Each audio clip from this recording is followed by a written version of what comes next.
हाँ, तो बात करते हैं अगले क्वेश्चन की। Question number 4।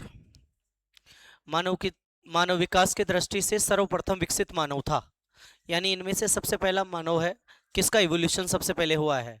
तो आपको मैंने ह्यूमन इवोल्यूशन का यानी मानव विकास का एक ऑर्डर लिखवा रखा है कि मानव का विकास किस तरीके से हुआ। होमोसेपियंस, होमो erectus, Homo habilis, निएंडरटाल।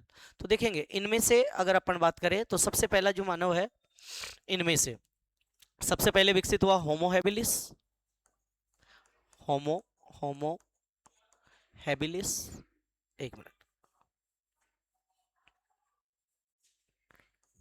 Homo habilis.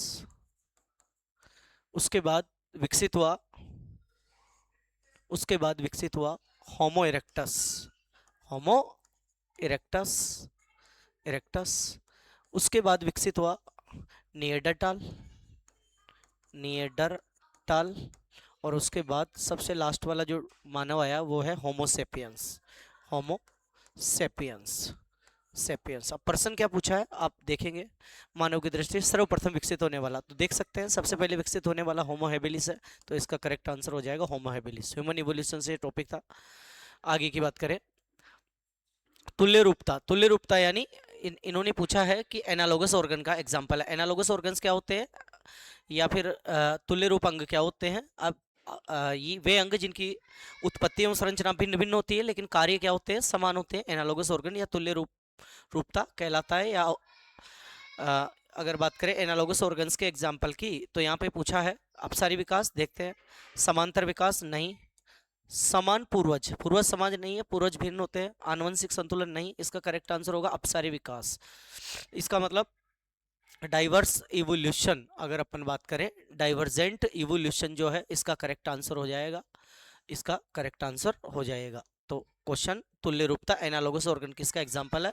Analogous organ example है डाइवर्जेंट इवोल्यूशन का। आगे की बात करें, योग्यतम की उत्तरजीविता का सिद्धांत। योग्यतम उत्तरजीविता का सिद्धांत किसने दिया। योग्यतम उत्तरजीविता का मतलब समझते हैं आप, यानी जो प्रजाति, योग्यतम उत्तरजीविता का मतलब होता है जो प्रजाति योग्यतम होती है वो प्रजाति सरवाइव करेगी और जो कमजोर या घटिया प्रजाति है उसको विलुप्त कर दिया जाएगा। ये डार्विन का सिद्धांत है। किसका सिद्धांत है, डार्विन का। और डार्विन का प्राकृतिक वर्ण सिद्धांत, नेचुरल सिलेक्शन जो थ्योरी है डार्विन की। क्या करोगे, चाप सो जाऊंगा फिर डिस्चार्ज हो जाएगा।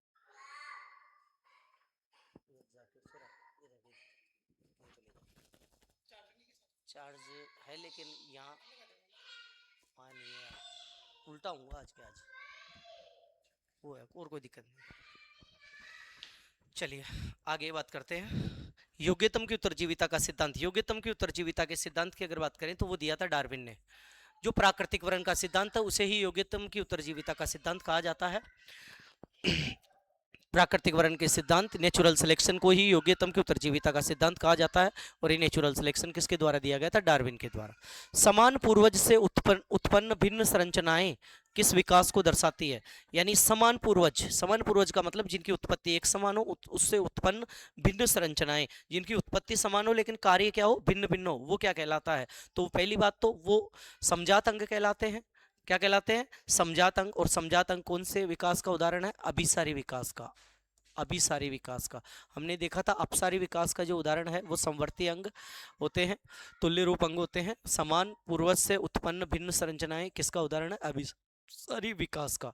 होमोसेपियंस का विकास कौन से महाद्वीप में हुआ। होमोसेपियंस जो है, उस होमोसेपियंस जो मानव है उसका जो विकास है कौन से महाद्वीप में हुआ। तो इस खालिस्तान में उत्तर हो जाएगा होमोसेपियंस का जो विकास है वो अफ्रीका महाद्वीप में हुआ। अफ्रीका महाद्वीप में यहाँ पे आ जाएगा। अगला जो क्वेश्चन है, समान कार्य पर भिन्न उत्पन्न होने वाले अंग, यानी जिनके कार्य कार्य समान होते हैं लेकिन उत्पत्ति क्या होती है, भिन्न होती है। अब आपको पता है जिनके कार्य समान होते हैं लेकिन उत्पत्ति भिन्न होती है तो वो कहलाते हैं समवर्ती अंग, एनालोगस ऑर्गन। इसका उत्तर हो जाएगा समवर्ती अंग, एनालोगस ऑर्गन। ऐसे ऑर्गन जिनका ओरिजिन जो है वो डिसिमिलर होता है, यानी उत्पत्ति भिन्न होती है लेकिन कार्य समान होता है, वो एनालोगस ऑर्गन या समवर्ती अंग कहलाते हैं। हार्डी विनबर्ग का सिद्धांत क्या कहलाता है खालिस्तान में? संतुलन। संतुलन यानी इक्विलिब्रियम। कौन सा इक्विलिब्रियम कहलाता है? तो आनुवंशिक संतुलन, जेनेटिक इक्विलिब्रियम। यहाँ आनुवंशिक आ जाएगा। कौन सा संतुलन कहलाता है भाई हार्डी विनबर्ग का सिद्धांत? आनुवंशिक संतुलन, जेनेटिक इक्विलिब्रियम, जेनेटिक इक्विलिब्रियम। और आनुवंशिक संतुलन या हार्डी विनबर्ग का सिद्धांत क्या होता है? किसी भी जो स्पीसीज होती है उसके जो एलील फ्रीक्वेंसीज है वो हमेशा कांस्टेंट रहती है, कभी भी बदलती नहीं है।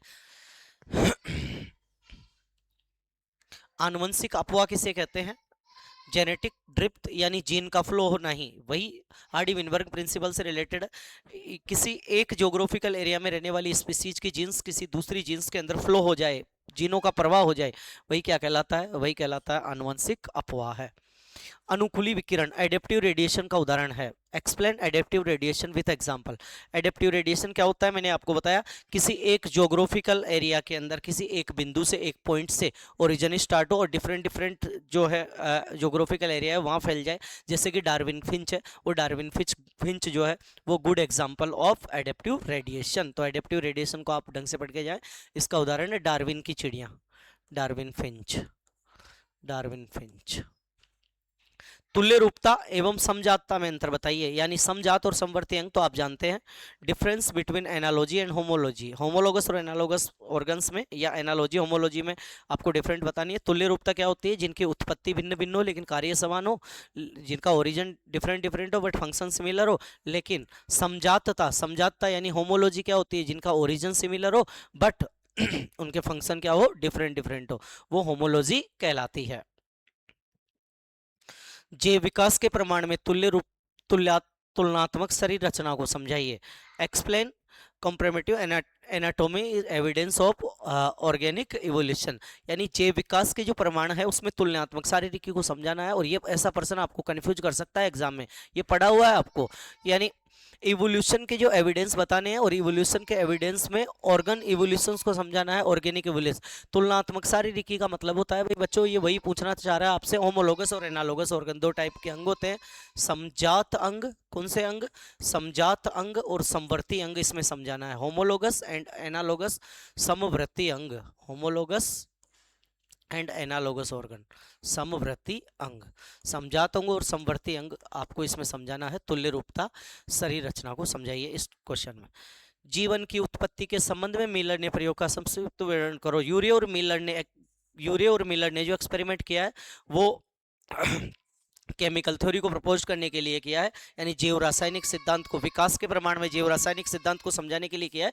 और उसका आपके नोट्स के अंदर आप देखकर जाएं, यूरे और मिलर का प्रयोग इंपॉर्टेंट है। इन्होंने प्रिमिटिव अर्थ जैसी, पुरातन पृथ्वी जैसी कंडीशंस बनाई थी और उसके अंदर इन्होंने एक्सपेरिमेंट किए थे, तो इन्हें यूरिक एसिड जैसे कुछ सब्सटेंस मिले और इन्होंने कहा जीवन की उत्पत्ति केमिकल सब्सटेंस से यानी जैव कार्बनिक पदार्थों से ही हुई है।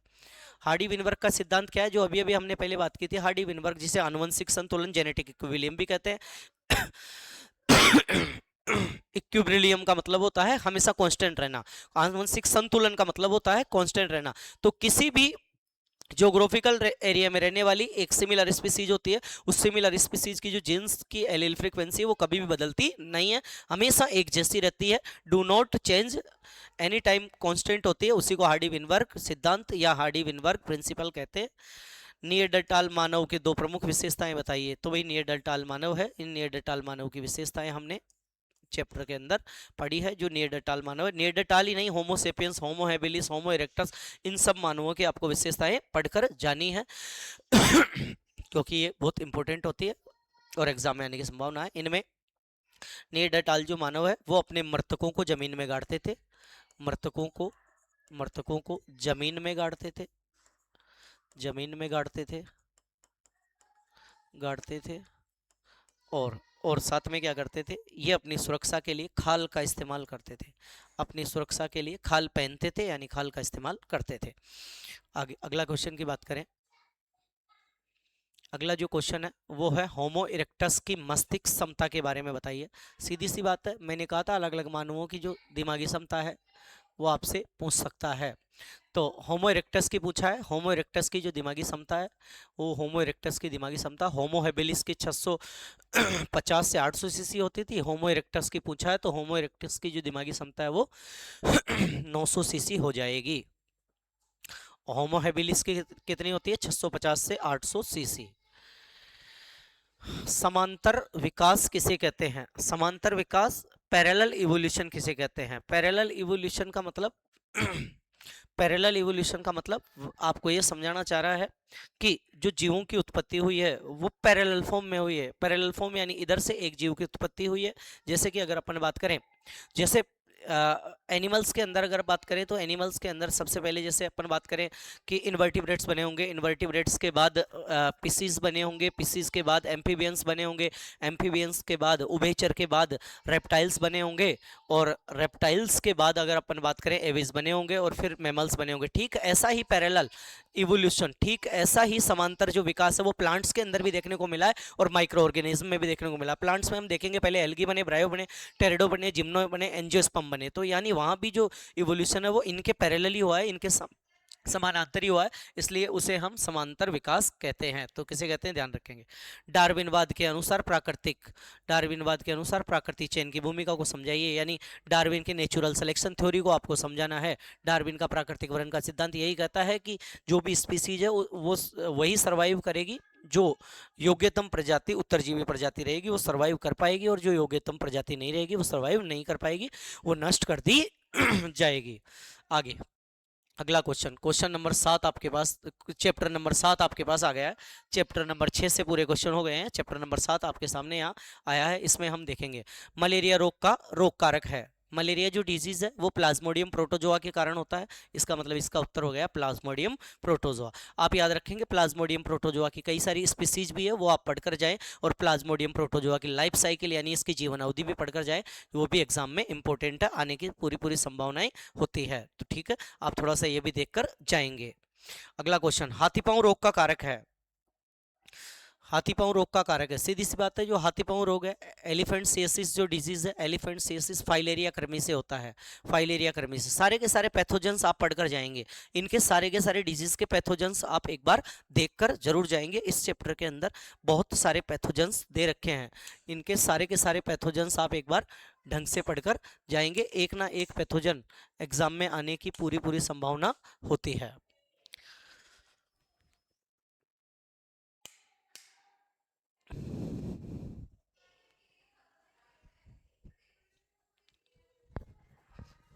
चलिए आगे की बात करते हैं।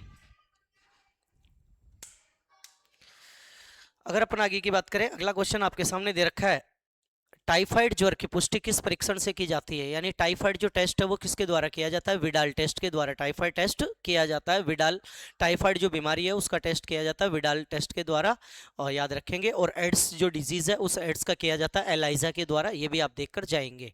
तो यहाँ पे विडाल, ये यहाँ पे विडाल लिखा हुआ है, तो अपन ने बात किया विडाल टेस्ट के द्वारा। HIV किस प्रकार का वायरस है? HIV एक प्रकार का रेट्रोवायरस है, और रेट्रोवायरस क्या होते हैं? HIV कौन सा वायरस है?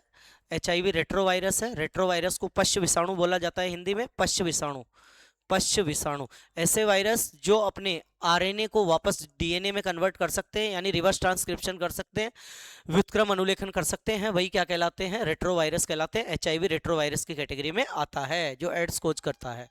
निम्न में से कौन सा रोग जीवाणु जनित रोग नहीं है? पूछा है बैक्टीरियल डिजीज कौन सा नहीं है इनमें से?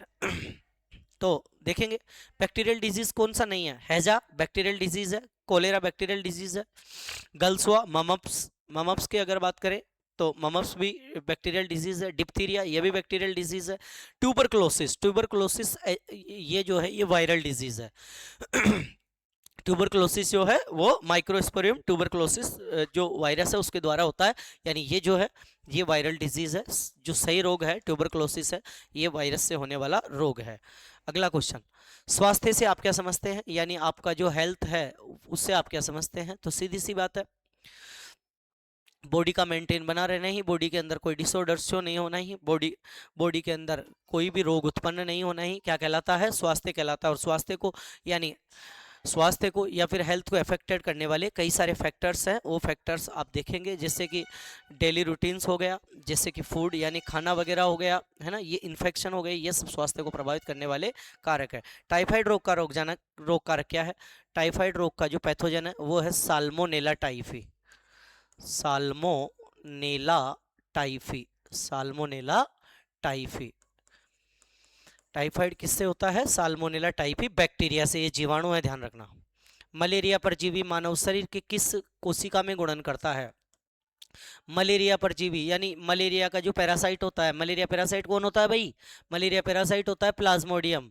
वो कहाँ पे मल्टीप्लाई करता है ह्यूमन बॉडी के अंदर? किस कोशिका में, किस जगह गुणन करता है? तो सीधी सी बात हमें पता है, वो लीवर में जाता है, यकृत में जाता है, और वहाँ पे एसेक्सुअल रिप्रोडक्शन करके, अलैंगिक चरण करके, लीवर में एसेक्सुअल रिप्रोडक्शन करके वहाँ पे मल्टीपल करता है और अपनी संख्या बढ़ाता है, फिर आरबीसी पे अटैक करता है। सहज प्रतिरक्षा से आप क्या समझते हैं? अगला क्वेश्चन।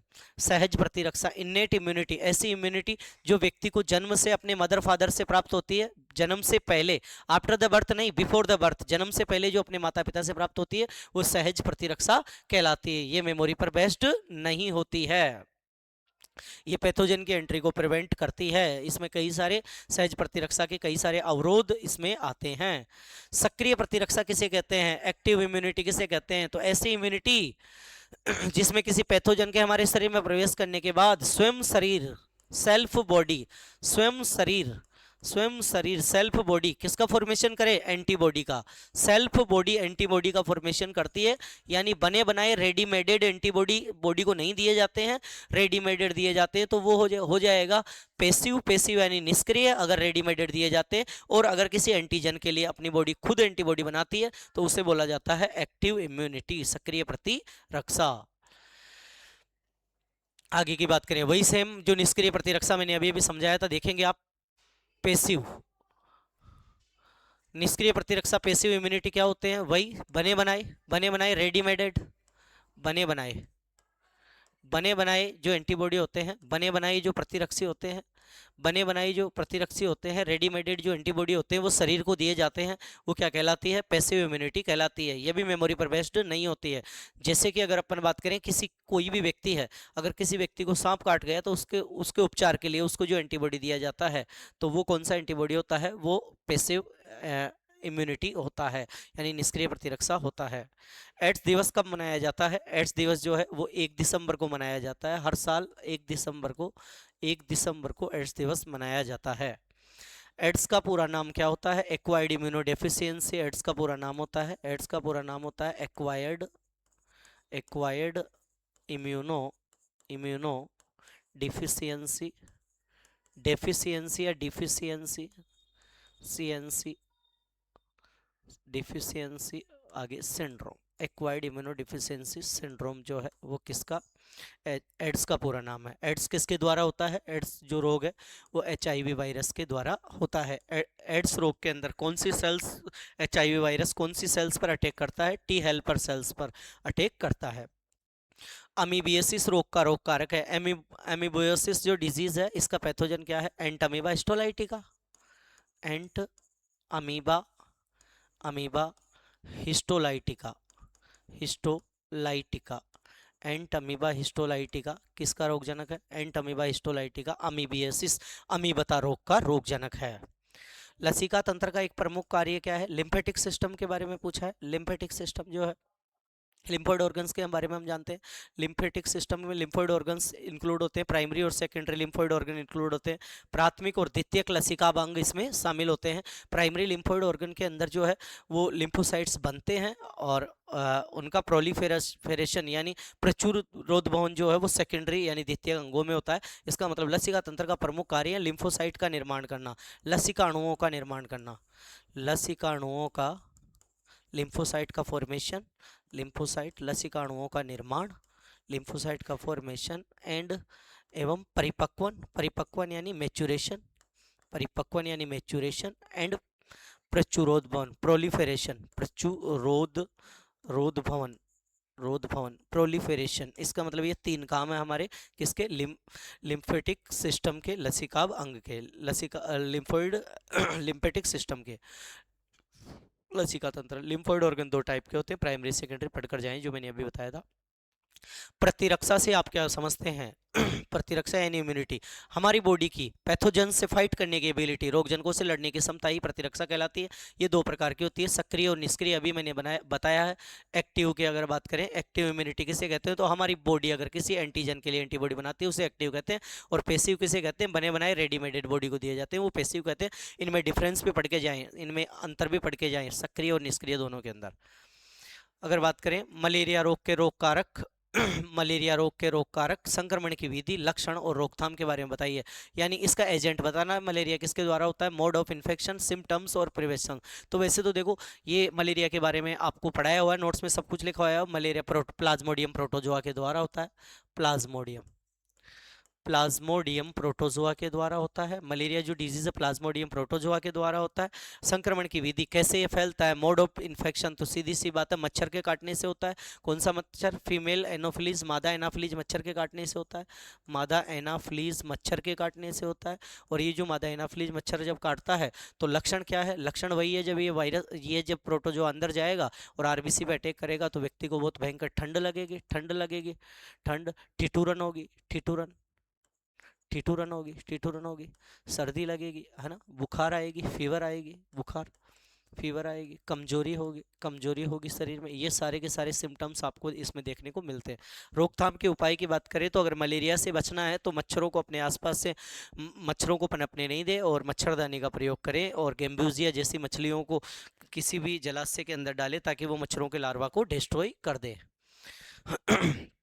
टाइफाइड रोग का रोग कारक, टाइफाइड रोग का रोग कारक साल्मोनेला टाइफी होता है, अभी मैंने बताया था। लक्षण की बात करें, वही पेट में दर्द होने लगता है, बहुत तेज बुखार होती है, 39 से 40 डिग्री सेल्सियस बुखार होती है, सिर दर्द, वही कमजोरी, वही सारे लक्षण। परीक्षण की अगर बात करें तो टाइफाइड का जो परीक्षण है, टेस्ट है, डायग्नोसिस टेस्ट है, वो है विडाल, हमने बात की थी। रोकथाम की अगर अपन बात करें तो टाइफाइड है वो कंटामाइज्ड फूड यानी संदूषित भोजन के सेवन से होता है, तो संदूषित भोजन का सेवन नहीं करें। अगला क्वेश्चन, एड्स रोग का वर्णन निम्न बिंदुओं के अनुसार। अगर बात करें तो इसका जो वायरस है एड्स रोग के बारे में उत्तर देना है, तो एड्स रोग का पहला जो पॉइंट है, कोजिक एजेंट क्या है? कोजिक एजेंट HIV वायरस है। संक्रमण के तरीके क्या है? संक्रमण के तरीके वही है, आपको पता है, कोई भी व्यक्ति है वो HIV वायरस से इन्फेक्टेड है तो अगर कोपुलेशन रिलेशन बना लेता है यानी मैथुन संबंध बना लेता है तो उस दूसरे व्यक्ति में फैल जाते हैं। इन्फेक्टेड नीडल्स के शेयरिंग से होता है, संक्रमित सुई के आदान प्रदान से होता है, इसी तरीके से इन्फेक्टेड ब्लड के ट्रांसफर से होता है। ये इसके फैलने के कारण है। प्रमुख लक्षण एड्स के अंदर वही है, बुखार आने लगता है, बुखार आने लगता है, वेट कम होने लगता है, इम्यूनिटी पावर कमजोर होने लगती है, रोगों से लड़ने की क्षमता कमजोर होने लगती है, वजन में कमी, लगातार पसीने आना, ये सारी चीजें आपको इसमें देखने को मिलती है। चलिए रोकथाम के उपाय, अगर आपको एड्स से बचना है तो इन सब चीजों को अवॉइड कर दो जिनसे ये फैलता है। क्या? किसी भी इन्फेक्टेड पर्सन एड्स से संक्रमित व्यक्ति के साथ या एक से अधिक व्यक्तियों के साथ मैथुन संबंध नहीं बनाए, मैथुन के समय सदैव कंडोम का प्रयोग करें, संक्रमित रक्तदान से बचें। इन सब चीज़ों को आप करेंगे तो एड्स से प्रिवेंस कर सकते हैं। तो ये आप देख लेंगे एड्स रोग से रिलेटेड क्वेश्चन आने की संभावना, और क्वेश्चन जो आएगा किसी भी रोग से वो इस तरीके से आएगा, 3 नंबर का आएगा, जिसमें जैसे आधा आधा एक एक इस तरीके से 3 नंबर का क्वेश्चन आएगा। इनमें से ये पॉइंट्स के रूप में आएगा, आप पढ़ के जरूर जाए। कैंसर क्या है? सीधी सी बात है, कैंसर में ट्यूमर बन जाती है, अर्बुद का निर्माण हो जाता है, ट्यूमर का फॉर्मेशन हो जाता है, अर्बुद का निर्माण हो जाता है, ट्यूमर बन जाती है। ट्यूमर कैसे बनती है?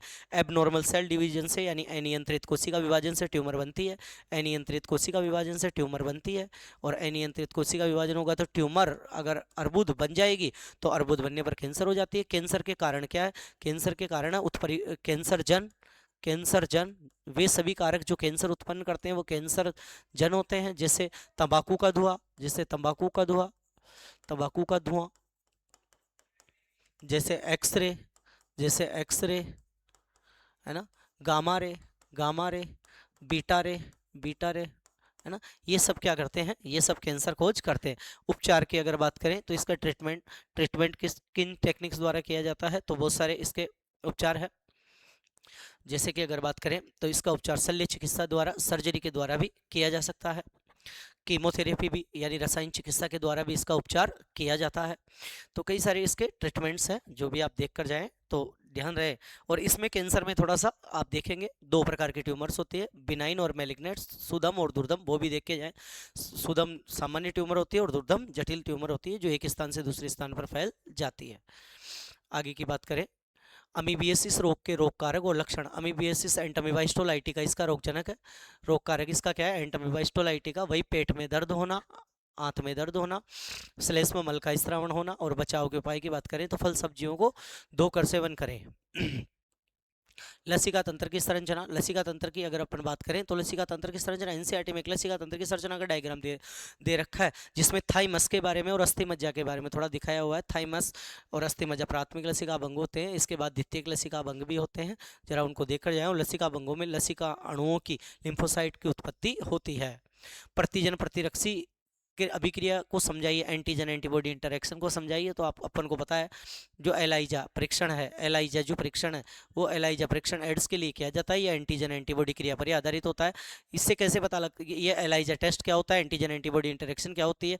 जब भी एलाइजा टेस्ट हम परफॉर्म करते हैं तो ये चेक किया जाता है कि एंटीबॉडी बन रही है या नहीं बन रही है। अगर एंटीबॉडी बनती है, अगर एंटीबॉडी बनती है, एंटीबॉडी बनती है तो अपन को पता लगता है एचआईवी वायरस है।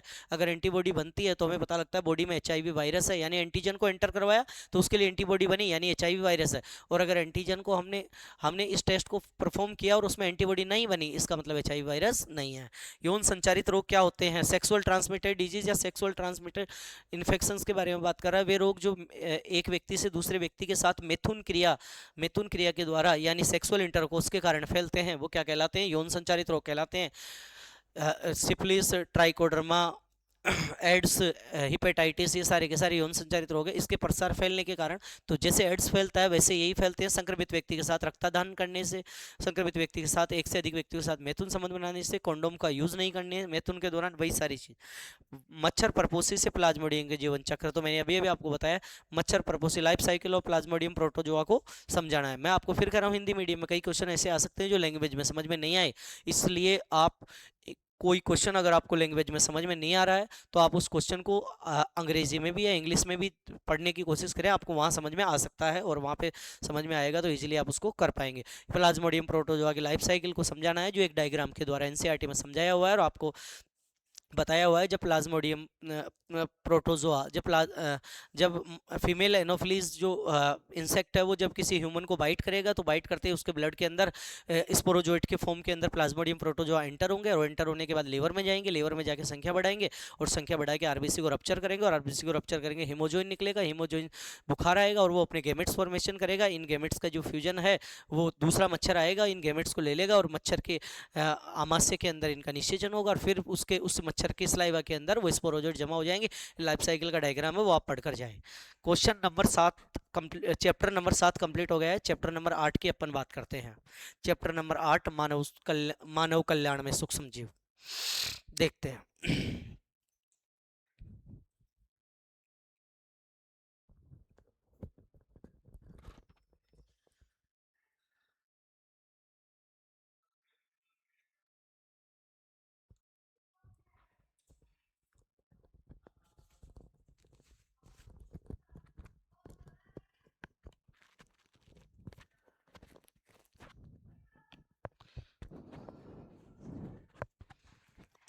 आवाज आ रही है?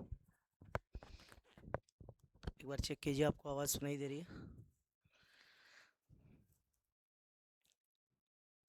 चलिए, अगर आपको प्रॉपर्ली आवाज सुनाई दे रही है तो आगे बढ़ते हैं। अगला अगला जो चैप्टर है, अगला चैप्टर है मानव कल्याण में सूक्ष्म जीव, microbes in the human welfare.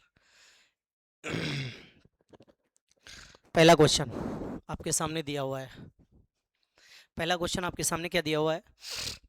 Penicillin प्रतिजैविक किस कवक के कारण उत्पन्न होता है? पेनिसिलिन एंटीबायोटिक है, वो किसके कारण? हमको पता है कि एक फंगस होता है जिसका नाम होता है पेनिसिलियम नोटेटम। ये यहाँ तो पेनिसिलियम ही लिखा हुआ है। पेनिसिलियम नोटेटम के द्वारा पेनिसिलिन ये फर्स्ट डिस्कवर्ड एंटीबायोटिक है और अलेक्जेंडर फ्लेमिंग के द्वारा डिस्कवर्ड की गई है। अगला क्वेश्चन, दही बनाने में प्रयुक्त जीवाणु, यानी दूध को दही में कन्वर्ट करने के लिए, मिल्क को कर्ड में कन्वर्ट करने के लिए कौन से का यूज़ किया जाता है? Lactobacillus bacteria. लैक्टोबैसिलस बैक्टीरिया, इनको दूध को दही में बदलने के लिए किया जाता है। और अगर बात करें ये जो बैक्टीरिया होता है ये फीमेल वेजाइना के अंदर भी पाया जाता है। आगे की बात करें बायोगैस के उत्पादन में प्रमुख भूमिका निभाने वाला सूक्ष्म जीव है, यानी बायोगैस जो प्रोड्यूस है उसको करने के अंदर किसका यूज होता है? आप देखो यहाँ पे बैक्टीरिया का नाम नहीं दिया, यहाँ पूछा है बैक्टीरिया होता है, वायरस होता है, या फिर फंगी होता है या एल्गी होता है। तो सीधी बात है, हमको पता है बायोगैस प्रोड्यूस के अंदर बैक्टीरिया का इन्वॉल्व होता है। किसका होता है? बैक्टीरिया का। कौन सा बैक्टीरिया? मेथिनोबैक्टीरियम या मेथनोजन बैक्टीरिया होता है। तो इसका मतलब इसका करेक्ट आंसर क्या हो जाएगा? बैक्टीरिया। बैक्टीरिया का नाम नहीं पूछा, लेकिन पूछा है कि बायोगैस उत्पादन कौन करता है? वायरस करता है, बैक्टीरिया करता है, फंगी करता है? तो बैक्टीरिया करता है। कौन सा बैक्टीरिया है? मेथनोजन बैक्टीरिया है। लेकिन यहाँ पे हो गया बैक्टीरिया। एंजाइम पेक्टिनेज का उपयोग। पेक्टिनेज दूध को जमाने में नहीं, सेटिंग कार्ड नहीं, फलों के रस को साफ करने में देखते हैं, दवा निर्माण में नहीं, चमड़ा उद्योग में नहीं, बिल्कुल पेक्टिनेज जो एंजाइम होता है उस पेक्टिनेज एंजाइम का यूज किया जाता है। जो फ्रूट जूसेस होते हैं, फलों के जो रस होते हैं उनको साफ करने में, क्लियरिफाइंग ऑफ फ्रूट जूस, फलों के रस को साफ करने में किसका? पेक्टिनेज और प्रोटीएज, ये दो एंजाइम होते हैं। आप इनके बारे में पढ़ के चले कि पेक्टिनेज और प्रोटीएज फलों के रसों को साफ। साइक्लोस्पोरिन ए, साइक्लोस्पोरिन ए का उपयोग, साइक्लोस्पोरिन ए का यूज किस में किया जाता है? तो याद रखेंगे किस में। यहाँ पे ऑप्शन लिखा हुआ है, प्रतिजैविक के रूप में, प्रतिरक्षा दमनकारी के रूप में यानी इम्यूनोसप्रेसिव के रूप में, दर्द निवारक के रूप में, दर्द निवारक यानी पेन किलर के रूप में, ज्वरनाशक के रूप में यानी एंटीपायरेटिक नहीं। देखो भाई बच्चों, इम्यूनोसप्रेसिव, इम्यूनोसप्रेसिव के रूप में, प्रतिरक्षा दमनकारी के रूप में, प्रतिरक्षा निरोधक के रूप में जब भी किसी व्यक्ति के अंग प्रत्यारोपण कर दिया जाता है, ऑर्गन ट्रांसप्लांट किया जाता है, तो ऑर्गन ट्रांसप्लांट के टाइम उसकी बॉडी ऑर्गन्स को एक्सेप्ट नहीं करती है, तो डॉक्टर क्या करते हैं? उसके लिए जो ड्रग्स देते हैं वो कौन सी देते हैं? वो साइक्लोस्पोरिन ए देते हैं, ताकि उसमें उसके खिलाफ एंटीबॉडी नहीं बने। और एंटीबॉडी नहीं बनने वाली जो दवा होती है वो होती है प्रतिरक्षा दमनकारी, इम्यूनोसप्रेसिव। साइक्लोस्पोरिन ए एक इम्यूनोसप्रेसिव होता है जो ट्राइकोडर्मा मोनोस्कस ट्राइकोडर्मा के द्वारा उत्पन्न किया जाता है। ब्रेड बनाने में कौन से ईस्ट का उपयोग किया जाता है? सिंपल सा आंसर हो जाएगा इसका, Saccharomyces सेरेविस। Saccharomyces, Saccharomyces, माइसिस cerevisiae, Saccharomyces cerevisiae. Saccharomyces cerevisiae क्या है भाई? सेकेरोमाइसिस सेरेविसी एक ईस्ट है, और ईस्ट क्या है? कवक। इसका उपयोग किया जाता है ब्रेड बनाने में भी। और याद रहे, अल्कोहल यानी शराब बनाने में भी इसी का यूज किया जाता है। दूध से दही बनाने की प्रक्रिया, दूध से दही बनाने की प्रक्रिया इज कॉल्ड। तो दूध दही में जब कन्वर्ट होता है तो इसमें दूध का क्या हो जाता है? आंशिक स्कंदन हो जाता है, स्कंदन हो जाता है। इसका मतलब दूध से दही बनाने की प्रक्रिया क्या कहलाती है? स्कंदन कहलाती है। कौन करता है दूध से दही? दही जो बनाता है वो कौन करता है? लैक्टोबैसिलस जीवाणु, जो भी हमने आगे बात की थी। चलिए, जैव उर्वरक के रूप में प्रयुक्त जीवाणु है। जैव उर्वरक, जैव उर्वरक यानी बायो फर्टिलाइजर। बायो फर्टिलाइजर क्या होते हैं? जैव उर्वरक क्या होते हैं? ऐसे माइक्रोब्स जो सोइल की, ऐसे माइक्रोब्स जो सोइल की क्या बढ़ा देते हैं? उपजाऊपन बढ़ा देते हैं, यानी उसकी फर्टिलिटी रेट को बढ़ा देते हैं। वो क्या कहलाते हैं? जैव उर्वरक कहलाते हैं। प्रयुक्त जीवाणु का नाम पूछा है, वो तो बायो फर्टिलाइजर के रूप में कई सारे जीवाणु होते हैं। जैसे कि अगर अपन बात करें राइजोबियम, राइजोबियम, राइजोबियम सहजीवी जीवाणु होता है, सिम्बायोटिक बैक्टीरिया होता है। वो राइजोबियम किसके रूप में प्रयुक्त होता है? बायो फर्टिलाइजर के रूप में उपयुक्त होता है, जो पौधों की जड़ों के साथ में जुड़कर नाइट्रोजन फिक्सेशन करता है, और नाइट्रोजन फिक्सेशन करके सोइल में नाइट्रोजन की मात्रा को बढ़ाता है। चलिए अगले क्वेश्चन की तरफ चलते हैं। अगला क्वेश्चन है बीओडी का पूरा नाम, बायोकेमिकल ऑक्सीजन डिमांड। बताते हुए आगे निकल रहा हूँ मैं। बीओडी का पूरा नाम होता है, बीओडी का पूरा नाम होता है बायो केमिकल ऑक्सीजन डिमांड। ठीक है, पढ़ के जाएं। बीओडी का मान बढ़ने पर, बीओडी का मान बढ़ने पर जल अधिक प्रदूषित होता है और बीओडी का मान कम होने पर जल कम प्रदूषित होता है। अतः वाहित मल उपचार जब करते हैं तो बीओडी टेस्ट किया जाता है। बीओडी का पूरा नाम होगा बायोकेमिकल ऑक्सीजन डिमांड। अपशिष्ट जल के उपचार में खाली स्थान जीवाणु का उपयोग किया जाता है, यानी जो अपशिष्ट जल होता है उस जल का ट्रीटमेंट, यानी वाटर का जब ट्रीटमेंट किया जाता है, सीवेज का जब ट्रीटमेंट किया जाता है, तो कौन से जीवाणु का उपयोग किया जाता है। तो ये यहाँ पे जीवाणु का टाइप पूछना चाह रहा है कि वायवीय जीवाणु है या अवायवीय जीवाणु है, कौन से बैक्टीरिया का यहाँ पे यूज होता है। तो सीधी सी बात है, वायवीय जीवाणु का उपयोग किया जाता है। एरोबिक, वायवीय जीवाणु, एरोबिक बैक्टीरिया का उपयोग किया जाता है। चलिए, किण्वन किसे कहते हैं, किण्वन किसे कहते हैं, व्हाट इज फर्मेंटेशन। तो किण्वन आप जानते हैं, किण्वन करने के फलस्वरूप ही श्राप का निर्माण भी होता है। किण्वन होता है तब ही श्राप का निर्माण होता है। किण्वन के फलस्वरूप कई सारे और भी प्रोडक्ट्स बनाए जाते हैं, लेकिन किण्वन कहते किसे हैं, तो किसी भी बैक्टीरिया, किण्वन किसे कहते हैं, किसी भी बैक्टीरिया, किसी भी जीवाणु या किसी भी हिस्ट के द्वारा या कवक द्वारा, किसी भी जीवाणु या किसी भी हिस्ट के द्वारा, किसी भी जीवाणु या किसी भी इष्ट के द्वारा किसी भी पदार्थ का, किसी भी पदार्थ का को गला देना, गला देना, गला देना या उसका आंशिक, आंशिक पाचन करना, क्या कहलाता है, आंशिक पाचन करना। अब ये देखो आंशिक पाचन का मतलब क्या होता है, मैं आपको बता दूं। किण्वन एक तरीके की अवायवीय, एनारोबिक, अवायवीय श्वसन है, अवायवीय श्वसन है। इस अवायवीय श्वसन में क्या होता है, जैसे मैंने आंशिक पाचन बताया, अपूर्ण पाचन बताया, तो इसका मतलब यही होता है कि जो भी पदार्थ होता है उस पदार्थ का ऑक्सीजन की अनुपस्थिति में, ऑक्सीजन की अनुपस्थिति में उसका अपघटन किया जाता है। ऑक्सीजन की उपस्थिति में यानी वायु के एब्सेंट में उसे जब तोड़ा जाता है तो उस प्रक्रिया को क्या कहा जाता है, किण्वन किया जाता है। और जब वायु की उपस्थिति, वायु की अनुपस्थिति में जब कोई टूटता है तो उसका पूर्ण पाचन नहीं होता, अपूर्ण होता है, इसलिए मैंने आंशिक यहाँ पे बोला है। तो किण्वन क्या है, आपको पता लग गया, किसी भी पदार्थ का वायु की उपस्थिति में पाचन होना ही, अपघटन होना ही क्या कहलाता है, वो कहलाता है किण्वन।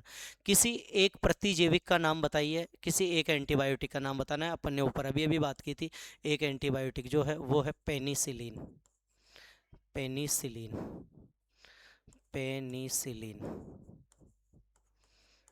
पेनिसिलिन एंटीबायोटिक, ये फर्स्ट डिस्कवर्ड एंटीबायोटिक है जो पेनिसिलियम नोटेटम कवक के द्वारा खोजी गई है। जैव उर्वरक से आप क्या समझते हैं, वही ऊपर अपन ने बात की थी, बायोफर्टिलाइजर्स, यानी ऐसे माइक्रोब्स, ऐसे सूक्ष्म जीव जो मृदा की उर्वरता को बढ़ा देते हैं, मृदा की उर्वरता को बढ़ा देते हैं, यानी सोइल की फर्टिलिटी को बढ़ा देते हैं, मृदा के उपजाऊपन को बढ़ा देते हैं, वो जैव उर्वरक कहलाते हैं। जैसे बीजीए, नीलरी सेवाल, साइनोबैक्टीरिया, वो जैव उर्वरक के रूप में काम करते हैं। जैसे राइजोबियम जीवाणु जो एक सिम्बायोटिक बैक्टीरिया है, जैसे फ्री लिविंग एजोटोबैक्टर, एजोस्पाइरिलम, ये सारे के सारे क्या है, फ्री लिविंग, ये सारे के सारे जैव उर्वरक होते हैं जो मृदा का उपजाऊपन बढ़ाते हैं।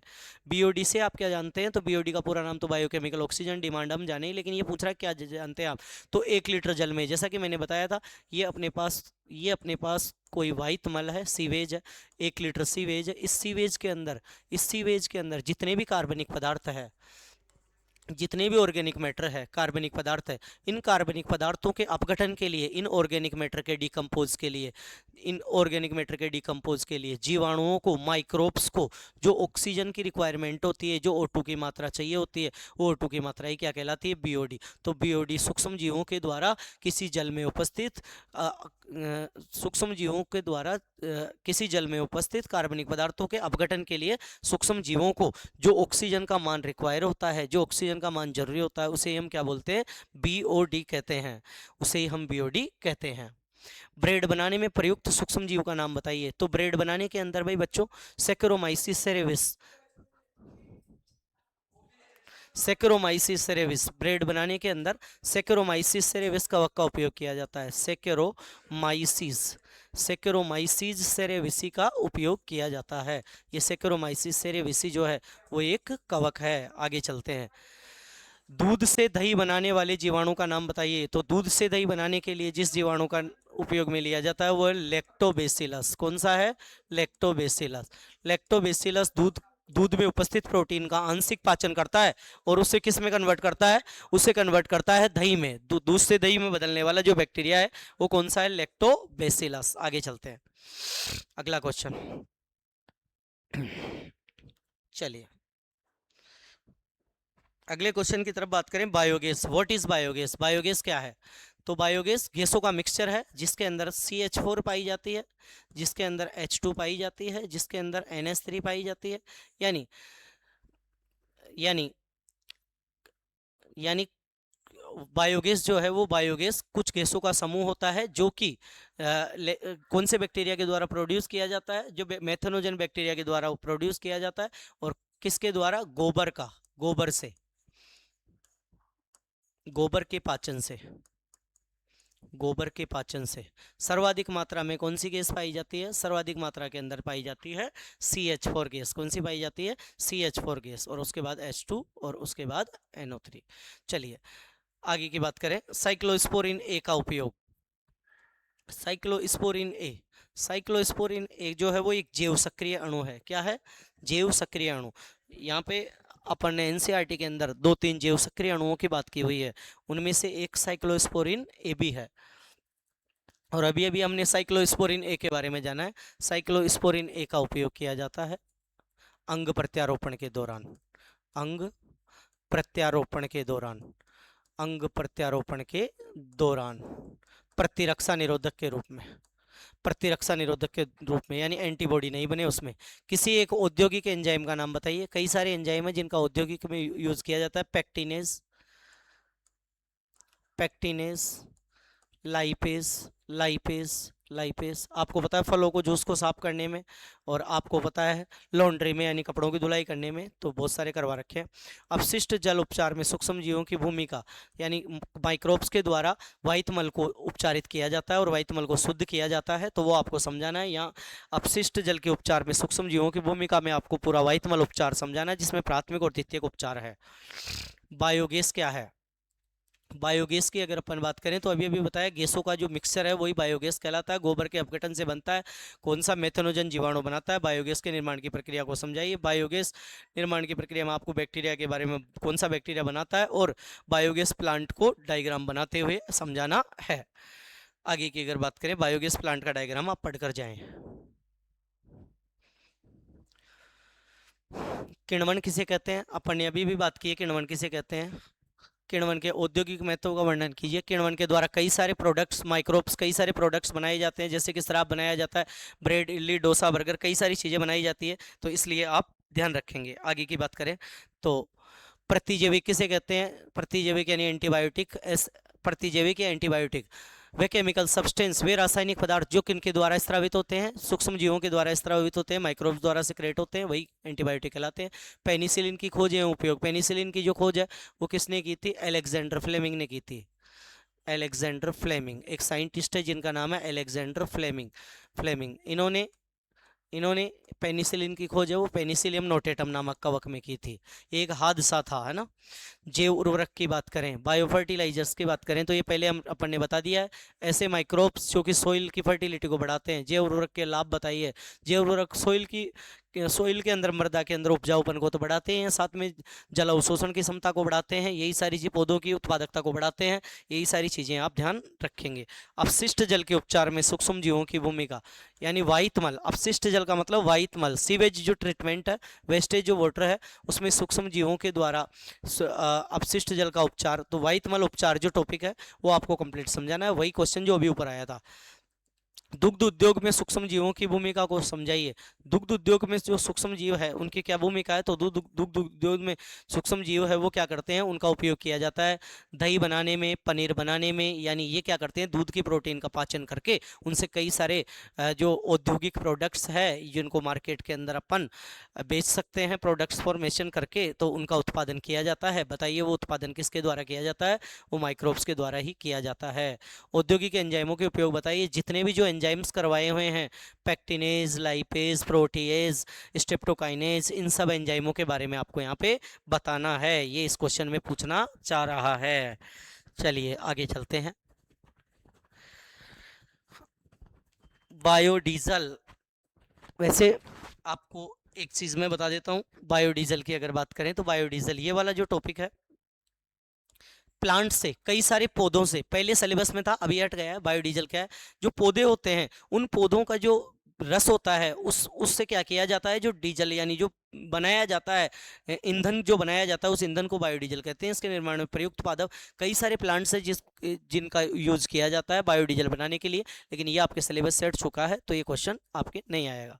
सूक्ष्म जीवों के द्वारा, तो इसको आप भले नहीं भी पढ़े कोई दिक्कत नहीं है, आउट ऑफ सिलेबस से पहले पहले सिलेबस में था, जब एनसीईआरटी से पहले जो सिलेबस था। सूक्ष्म जीवों द्वारा उत्पादित औषधियों का वर्णन कीजिए।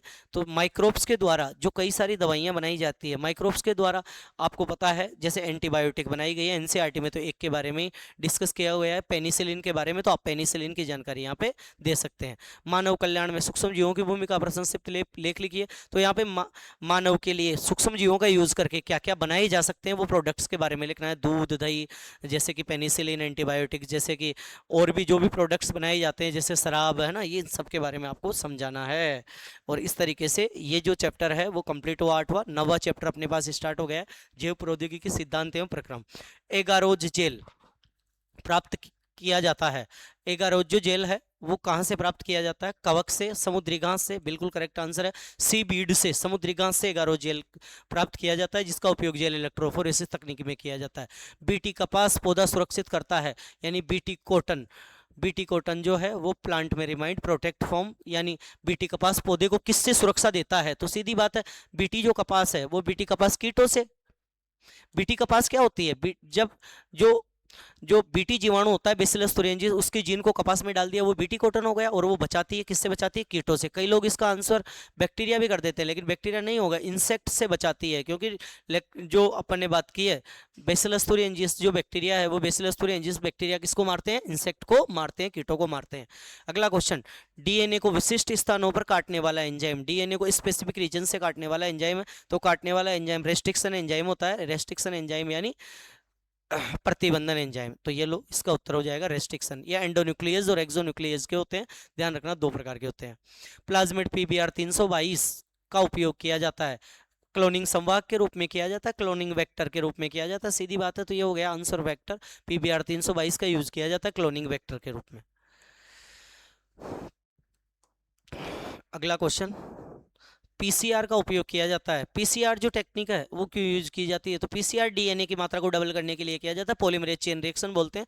तो डीएनए की प्रतिकृति बढ़ाने में, यानी जो डीएनए है, एम्प्लीफिकेशन ऑफ डीएनए, तो बी आंसर हो जाएगा इसका।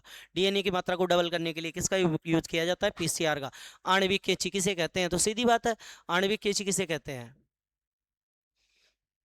आणविक कैंची, मॉलिक्यूलर सीजर। मॉलिक्यूलर सीजर जो है वो रेस्ट्रिक्शन एंजाइम को कहते हैं। रेस्ट्रिक्शन एंजाइम यानी प्रतिबंधन एंजाइम को। किस एंजाइम को आणविक कैंची कहते हैं? इंपॉर्टेंट है, प्रतिबंधन एंजाइम को आणविक कैंची कहते हैं, रेस्ट्रिक्शन एंजाइम को आणविक कैंची कहते हैं। डीएनए खंडों को जोड़ने वाला एंजाइम है। डीएनए खंडों को जोड़ने वाला जो एंजाइम है वो लाइगेज है, इसलिए उसे आणविक गोंद कहते हैं, मॉलिक्यूलर गम कहते हैं, डीएनए लाइगेज। तो इसमें आ जाएगा डीएनए लाइगेज। पीसीआर का पूरा नाम है, पीसीआर का पूरा नाम है पॉलीमरेज चेन रिएक्शन। पॉलीमरेज श्रृंखला अभिक्रिया, श्रृंखला अभिक्रिया या चेन रिएक्शन। श्रृंखला अभिक्रिया, श्रृंखला अभिक्रिया, श्रृंखला अभिक्रिया या चेन रिएक्शन। प्लाज्मिड प्राकृतिक रूप से प्राप्त होते हैं। Plasmid are naturally found in. Plasmid जो है वो बैक्टीरिया के अंदर पाए जाते हैं, तो प्लाज्मिड हमें कहाँ से मिलते हैं? जीवाणुओं से प्राप्त होते हैं, जीवाणुओं से। नेचुरली जो है वो जीवाणुओं में, बैक्टीरिया में पाए जाते हैं। प्लाज्मिड प्राकृतिक रूप से नेचुरली तौर से बैक्टीरिया से निकाले जाते हैं। परपोषी कोशिका में विदेशी डीएनए को प्रविष्ट कराने की प्रक्रिया कहलाती है। यानी होस्ट जो सेल होती है, होस्ट जो सेल है, उस होस्ट सेल के अंदर फोरिजिन जो डीएनए है वो हमें एंटर कराते हैं। कोई भी परपोषी कोशिका है, उस परपोषी कोशिका के अंदर हम कोई बाहरी जीन या डीएनए प्रवेश कराते हैं, तो उस प्रक्रिया को हम क्या बोलते हैं? तो उसको हम बोलते हैं recombinant DNA, rDNA technique. RDNA, rDNA, rDNA.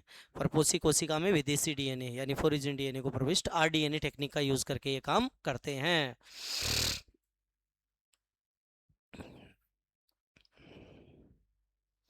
जैव प्रौद्योगिकी से आप क्या समझते हैं? बायोटेक्नोलॉजी, सीधी सी बात है।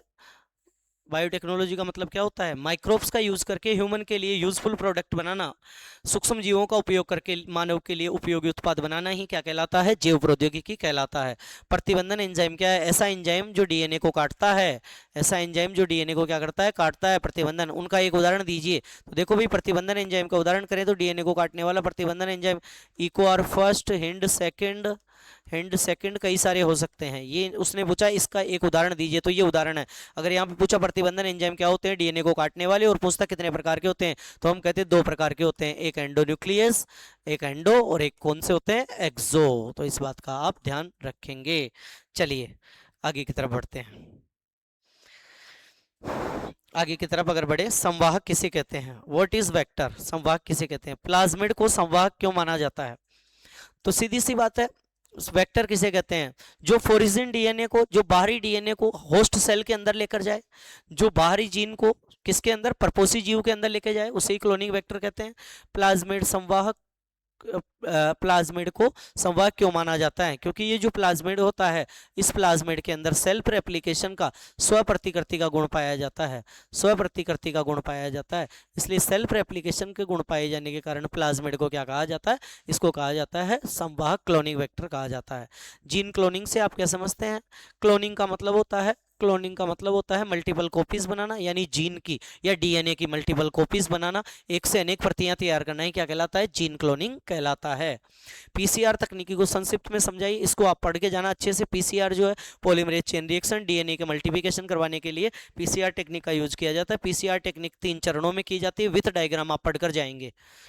पीसीआर टेक्निक इंपॉर्टेंट है। डीएनए लाइगेज एंजाइम का कार्य लिखिए, तो सीधी सी बात है, डीएनए लाइगेज जो एंजाइम होता है, वो डीएनए लाइगेज एंजाइम का कार्य, डीएनए लाइगेज एंजाइम का कार्य होता है डीएनए को जोड़ना, डीएनए को जोड़ना,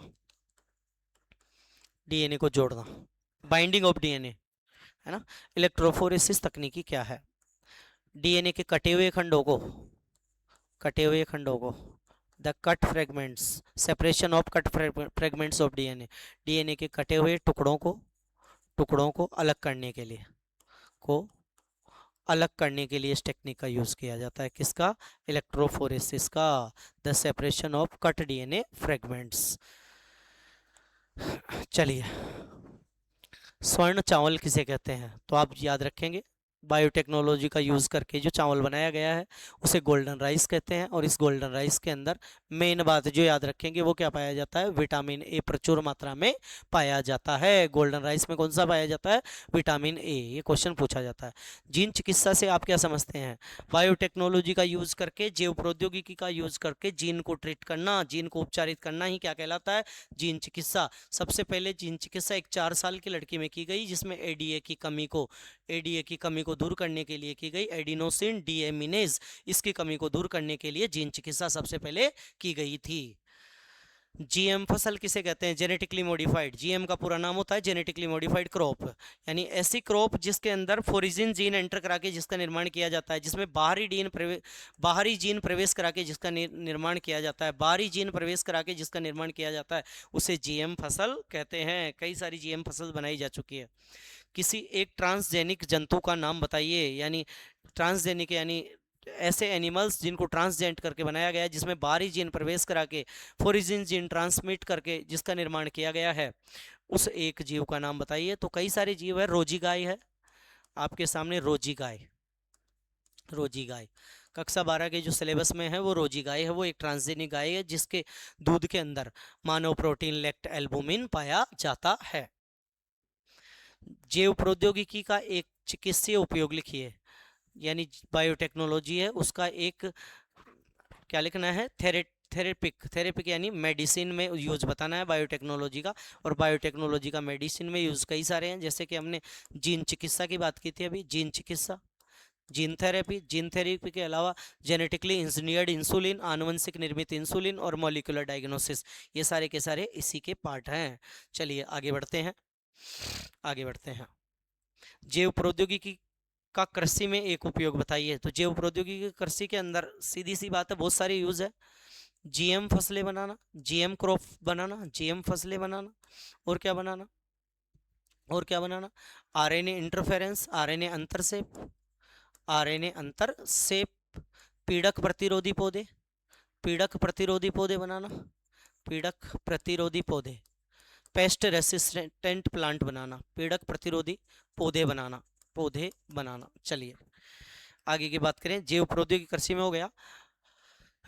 आरडीएनए तकनीकी का पूरा नाम, आरडीएनए तकनीकी का पूरा नाम होता है आरडीएनए यानी रिकॉम्बिनेंट डीएनए तकनीकी, यानी पुनर्योगज डीएनए तकनीकी, पुनर्योरगस डीएनए तकनीकी, रिकॉम्बिनेट डीएनए जो टेक्निक होती है वो आरडीएनए का पूरा नाम होता है। जैव प्रौद्योगिकी के कृषि के क्षेत्र में उपयोग बताने हैं, जो भी मैंने कृषि में जीएम फसलें और आरएनए अंतर से उपयोग प्रतिरोधी है, इनका वर्णन करना है, पढ़ के जाना। कृषि में देखो जैव प्रौद्योगिकी मैं यही बता देता हूँ, जैव प्रौद्योगिकी के कई सारे उपयोग है कृषि के अंदर, चिकित्सा के अंदर, है ना, तो इनको आप ढंग से पढ़ के जाना। कृषि में 3-4 उपयोग है वो पढ़ के जाएंगे। मानव इंसुलिन के उत्पादन की प्रक्रिया को, इंसुलिन से रिलेटेड जो टॉपिक है वो जैव प्रौद्योगिकी का उपयोग करके इंसुलिन बनाई जाती है, एली लिली कंपनी का यूज किया गया था। तो वो जो इंसुलिन है, प्राक इंसुलिन और परिपक्व इंसुलिन, वो आप इसमें पढ़ के जाएंगे। बीटी कपास के लाभ बताइए, तो बीटी कपास जो है उसमें बेसिलस तुरेंजिस बैक्टीरिया को इंट्रोड्यूस करके बनाई गई है, और ये जो है वो कीटों के प्रतिरोधी होती है, कीटों का कोई भी प्रभाव इस पर नहीं पड़ता।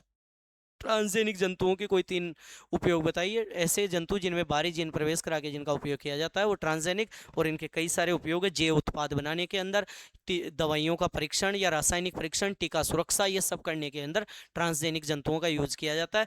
इस चैप्टर के अंत के अंदर ट्रांसजेनिक एनिमल्स के यूज दे रखे हैं, वो आप पढ़कर जाएं। जीन चिकित्सा के उपयोग का संक्षिप्त वर्णन कीजिए।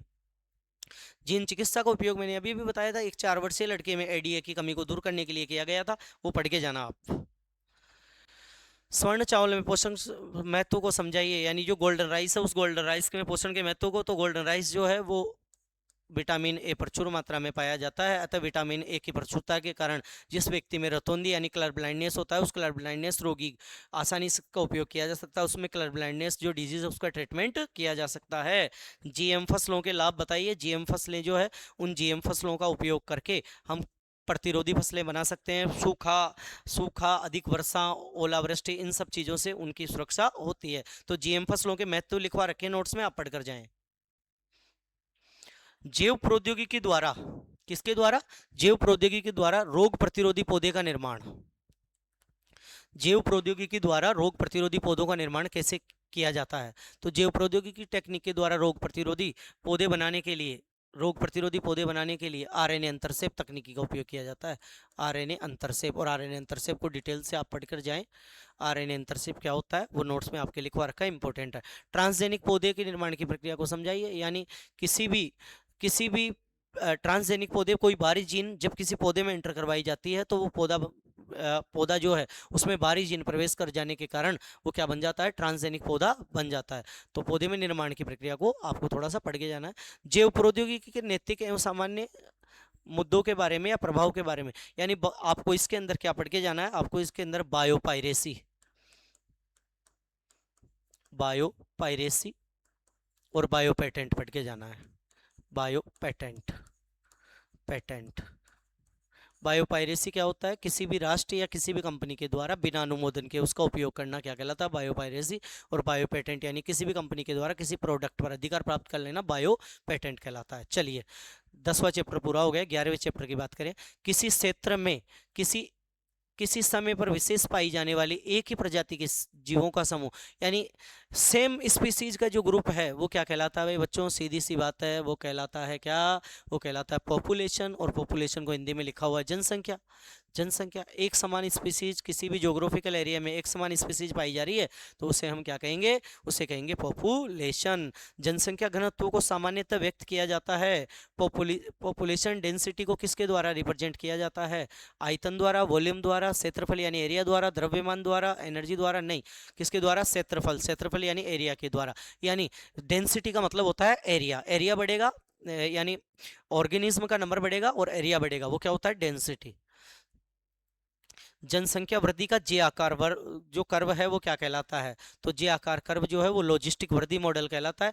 यानी ऐसा वृद्धि मॉडल, चरघातांकी वृद्धि मॉडल, ऐसा वृद्धि मॉडल जिसमें किसी भी समष्टि के पास असीमित भोजन संसाधन होते हैं तो उसकी लगातार वृद्धि होती रहती है, उसको बोलते हैं लॉजिस्टिक वृद्धि मॉडल, या उसे ही बोलते हैं चरघातांकी वृद्धि मॉडल, जो जे आकार का बनता है।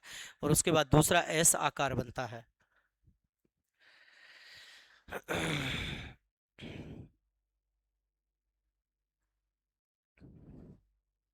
सॉरी, इसमें लॉजिस्टिक बताया, एक्सपोनेंशियल होगा इसमें ना, हाँ गलती से एक्सपोनेंशियल यानी चरघातांकीय,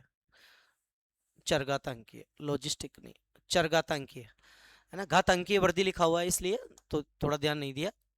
एक्सपोनेंशियल मॉडल है ना, जिसमें फूड रिसोर्स अनलिमिटेड होते हैं।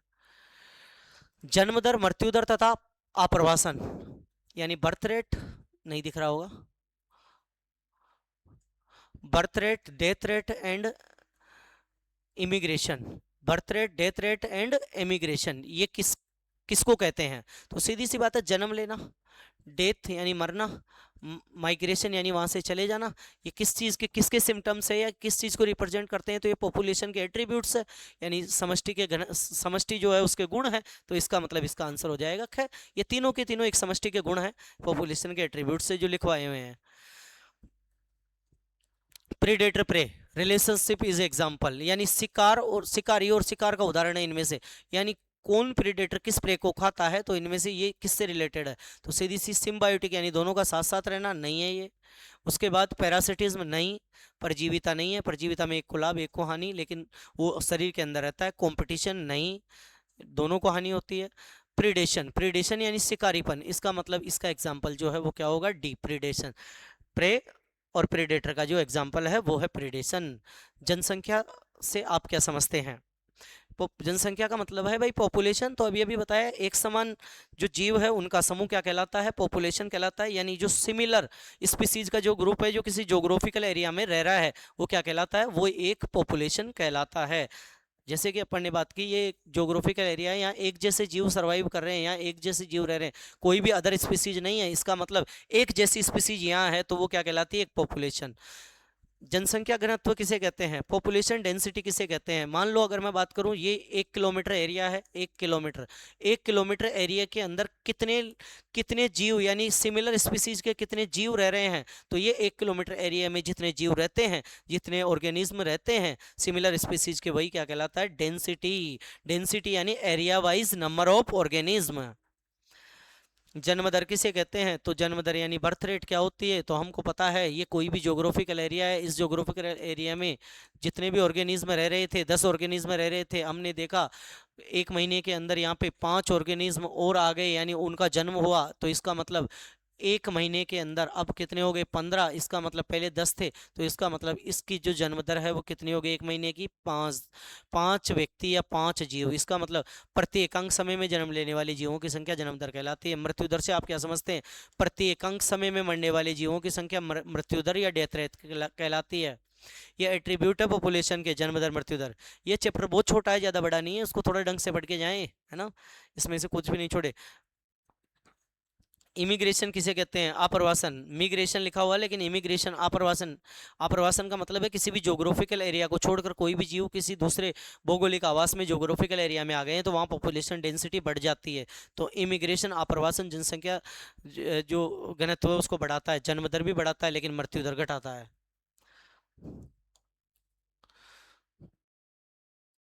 चलिए आगे अगला क्वेश्चन की तरफ चलते हैं।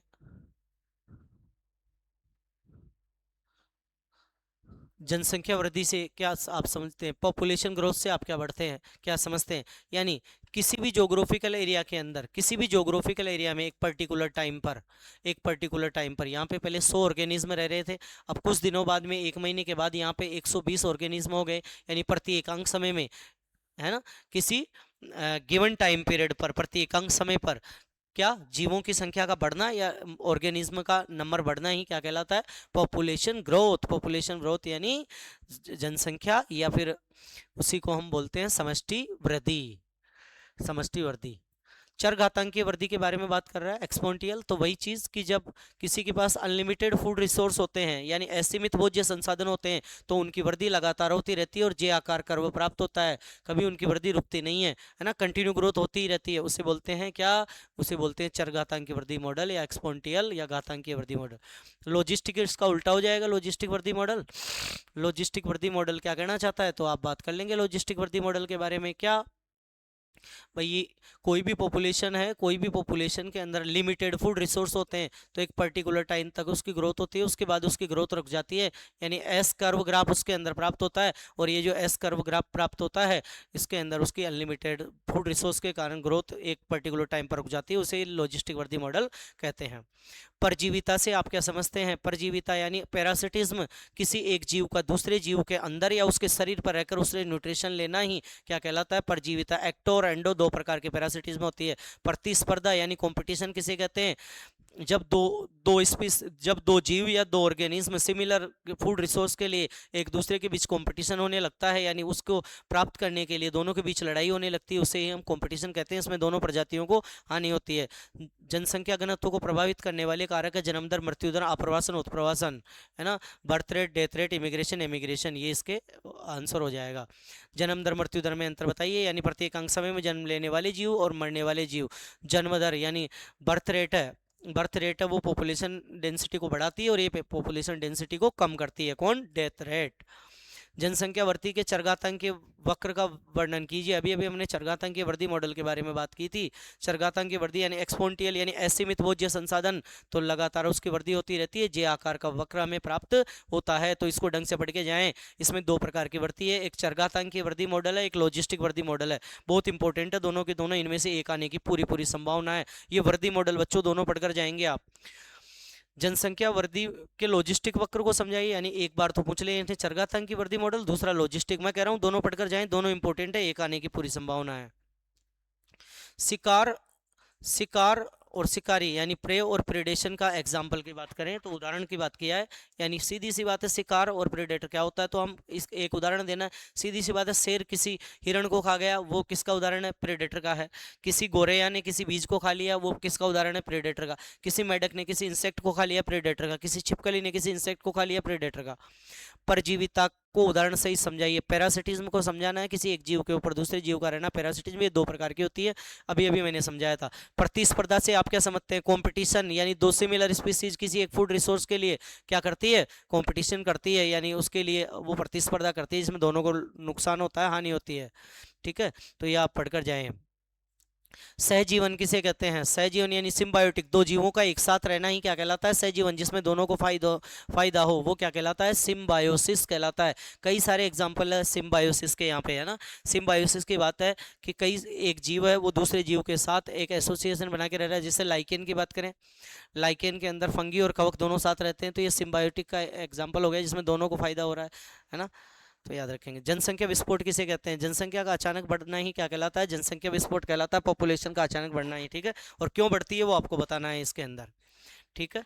उसके बाद पर्यावरणीय प्रतिरोध से आप क्या समझते हैं? Environmental resistance. पर्यावरणीय प्रतिरोध यानी ऐसे कारक जो जनसंख्या की वृद्धि को कम करते हैं, यानी पॉपुलेशन की डेंसिटी को कम करते हैं, यानी समष्टि की वृद्धि को रोकते हैं, वो पर्यावरणीय प्रतिरोध कारक कहलाते हैं। तापमान, मृदा, जल, लेकिन ये सिलेबस से हट चुके हैं।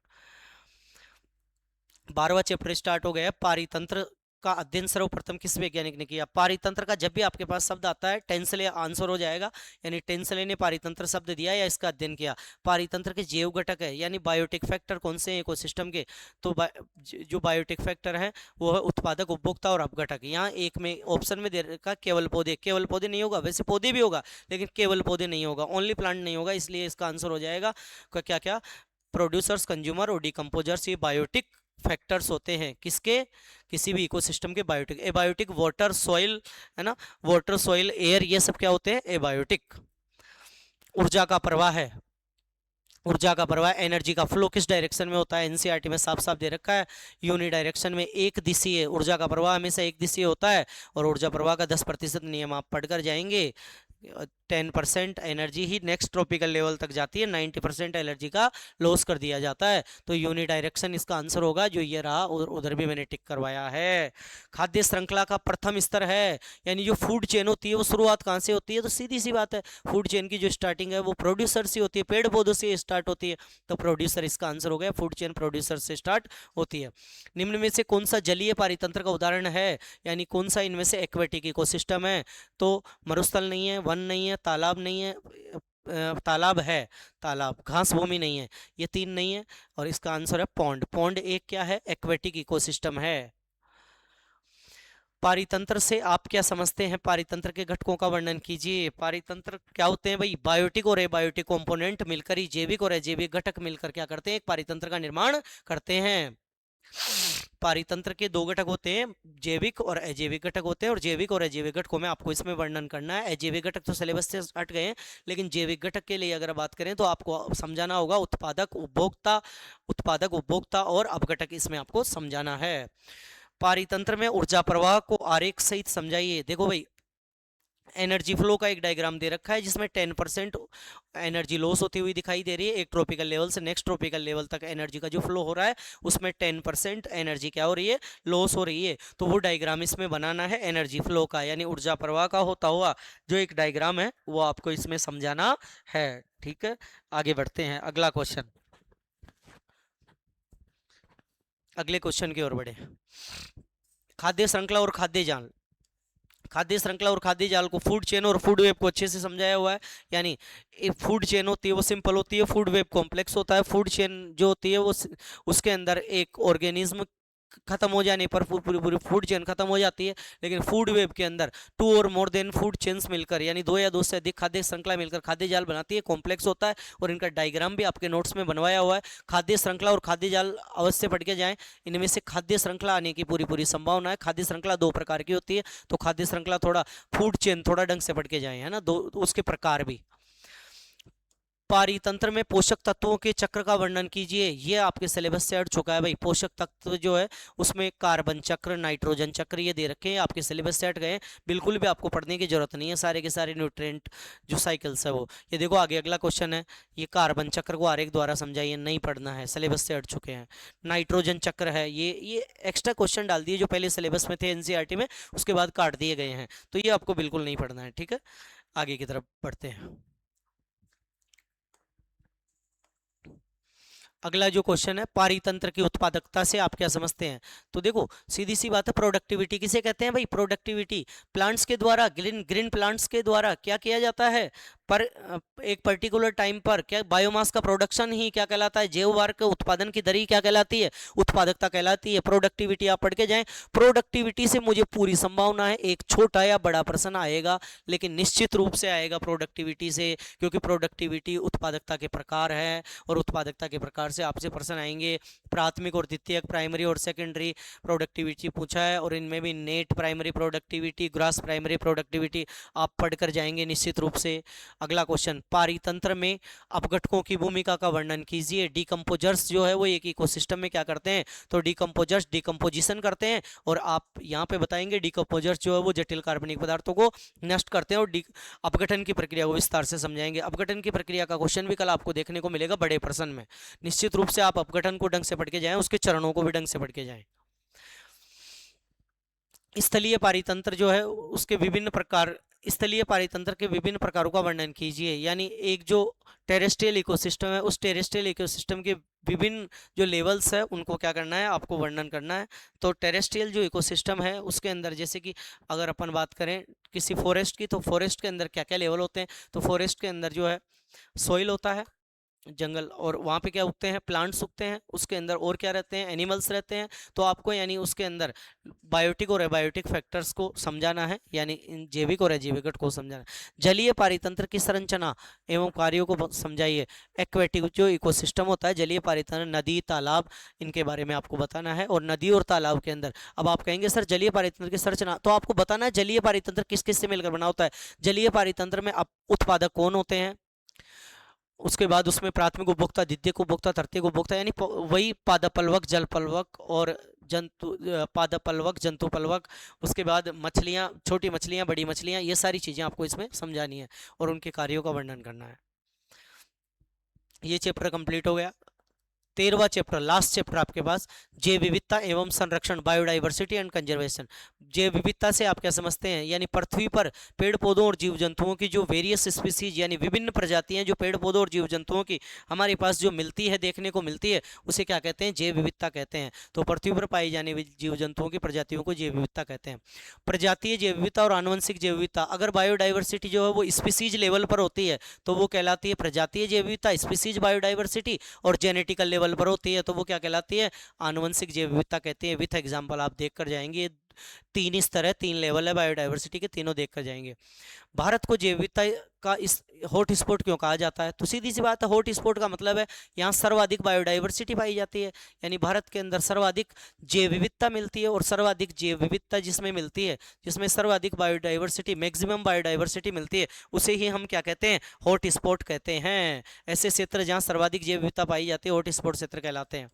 जैव विविधता के सही के कोई 3 कारण बताइए, बायोडाइवर्सिटी लॉस होने के 3 कारण बताइए। उनके नेचुरल हैबिटेट का विखंडन होना, प्राकृतिक आवासों का नष्ट होना, सह विलुप्तता है ना, को एक्सटिंक्शन, और क्या हो सकते हैं? आपको मैंने 4 कारण इसमें समझाए हैं, वही आप जैव विविधता सती के 3-4 कारण है, 3-4 कारणों को आप पढ़ेंगे इजीली, और उनको डिटेल से भी समझाने के लिए क्वेश्चन आ सकता है। तो बायोडाइवर्सिटी नष्ट होने के क्या क्या कारण हो सकते हैं वो आप पढ़कर जाएंगे, जैसे कि किसी भी जो जैविक संसाधन है उनका अधिक उपयोग करना, है ना, और किसी भी अगर अपन बात करें तो उनके प्राकृतिक आवासों का नष्ट होना, किसी एक जीव के साथ दूसरे जीव का नष्ट होना, ये सारे के सारे जो कारक हैं वो सारे के सारे कारक क्या हैं? जैव विविधता को क्षति करने के कारक है, आपके नोट्स में लिखवाए हैं। संकटग्रस्त प्रजाति से आप क्या समझते हैं? ऐसी प्रजातियां जो विलुप्त होने की कगार पर है, विलुप्त तो नहीं हुई लेकिन विलुप्त होने की कगार पे हैं, वो संकटग्रस्त प्रजातियां कहलाती है। इन सीटू कंजर्वेशन किसे कहते हैं? इन सीटू संरक्षण, है ना, इन सीटू संरक्षण यानी स्वस्थानीय संरक्षण हिंदी में, ऐसा संरक्षण जिनमें जीवों को उनके प्राकृतिक आवासों में, नेचुरल हैबिटेट में रखकर ही किया जाता है, वो स्वस्थानीय संरक्षण कहलाता है। उदाहरण वन्य जीव अभयारण्य, है ना, नेशनल पार्क, बायोस्फीयर रिजर्व यानी वन्य जीव अभयारण्य, राष्ट्रीय उद्यान, ये सब एक्सीटू अपने नेचुरल हैबिटेट से दूर ले जाकर, अपने प्राकृतिक आवासों से दूर ले जाकर उनको संरक्षित किया जाता है, तो वो बहिस्थानीय संरक्षण कहलाता है, जैसे कि चिड़ियाघर हो गया, है ना, बोटेनिकल गार्डन, जूलॉजिकल गार्डन्स जो है वो इसके एग्जाम्पल है। ये दोनों इंपॉर्टेंट है, पढ़कर जाएंगे आप, दोनों इन सीटू और एक्सीटू, वेरी वेरी इंपॉर्टेंट। राष्ट्रीय उद्यान और वन्य जीव अभयारण्य यानी नेशनल पार्क और वाइल्ड लाइफ सेंचुरीज, वन्य जीव अभयारण्य और राष्ट्रीय उद्यान है, बताओ वो किस में आएंगे? इन सीटू कंजर्वेशन में आएंगे। तो ये आप इसके बारे में लिखवा रखा है, तो इनको थोड़ा सा देख के जाएं। जैव विविधता संरक्षण का कोई एक महत्व, बायोडाइवर्सिटी कंजर्वेशन का एक महत्व बताइए। बायोडाइवर्सिटी कंजर्वेशन अगर हम करेंगे तो क्या इंपॉर्टेंस होगा? तो बायोडाइवर्सिटी कंजर्वेशन अगर अपन करेंगे तो ऑर्गेनिज्म या प्लांट्स की स्पीसीज ग्रो होगी यानी बढ़ेगी, जिससे कि बायोडाइवर्सिटी भी बढ़ेगी, जैव विविधता बढ़ेगी। भाई इसका आंसर हो जाएगा, बायोडाइवर्सिटी कंजर्वेशन का महत्व यही है कि जैव विविधता बढ़ेगी, बायोडाइवर्सिटी बढ़ेगी। Red data book, red data book क्या है? लाल आंकड़ा पुस्तिका या रेड डाटा बुक बोलते हैं। जो एक्सटिंक्ट स्पीसीज होती है, जो विलुप्त प्रजातियां होती है, उन विलुप्त प्रजातियों को, विलुप्त प्रजातियों का जिसमें संरक्षण किया जाता है, और संरक्षण जो विलुप्त प्रजातियां जो विलुप्त हो चुकी है, एक्सटिंक्ट हो चुकी है, उनका डेटा जिस बुक में रिकॉर्ड किया जाता है, उस बुक को क्या बोलते हैं? उसको बोलते हैं रेड डाटा बुक। और याद रखना, अभी हाल ही में जो विलुप्त हुई प्रजातियां हैं वो आपके नोट्स में लिखवा रखी है, तो वो जरूर पढ़कर जाएं। कौन सी है? कौन सी है? क्वेगा, डोडो, मॉरिशस के, है ना, मॉरिशस के डोडो, थाइलेसिन, रूस के थाइलेसिन गाय, ये सब आप पढ़कर जाएंगे, ये बहुत इंपॉर्टेंट है। कौन सी?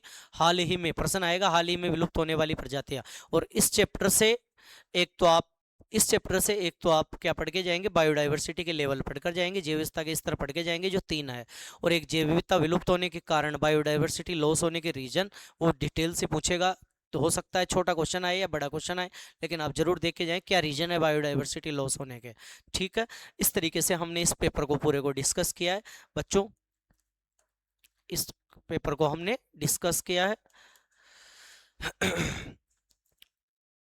आप सभी, वैसे इतना टाइम अपने पास नहीं था क्योंकि वीडियो काफ़ी लॉन्ग हो जाता है, इसलिए हमने एक एक चीज़ को इतना डिटेल से नहीं समझाया, लेकिन फिर भी मैं ये कह रहा हूँ, ये जो क्वेश्चन मैंने यहाँ डाले हैं, इनमें से आपको बहुत ज़्यादा क्वेश्चन वहाँ एग्जाम में देखने को मिलेंगे, फिर आपको याद आएंगे कि खास उन क्वेश्चन को थोड़ा बहुत मैं देख चलता, वही क्वेश्चन अपन को दिखाई दे रहे हैं जो सर ने सोल्व करवाए।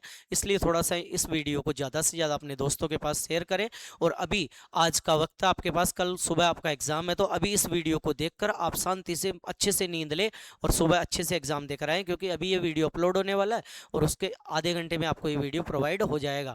1-1.5 घंटे का वीडियो है, इसको आप 2 बार भी देखेंगे। 9-10 बजे आप अच्छे से नींद लेंगे और नींद लेकर सुबह उठ के आराम से अच्छे से एग्जाम देंगे, और अच्छे से एग्जाम देके फिर आप अपने अपने घर पर पहुंचेंगे। मैं उम्मीद करता हूं आप सभी का बायोलॉजी का जो पेपर है वो बहुत अच्छे से हो। मैं राधा रानी से ये आपके लिए प्रार्थना करूंगा कि आप सभी का बायोलॉजी का पेपर अच्छा है और आप सभी अच्छा पेपर करके आएँ। इस वीडियो को ज़्यादा से ज़्यादा शेयर करें। इस वीडियो को देखने के लिए, एमबीडी जो प्लेटफॉर्म को इतना प्यार देने के लिए आप सभी का बहुत बहुत धन्यवाद। Thank you.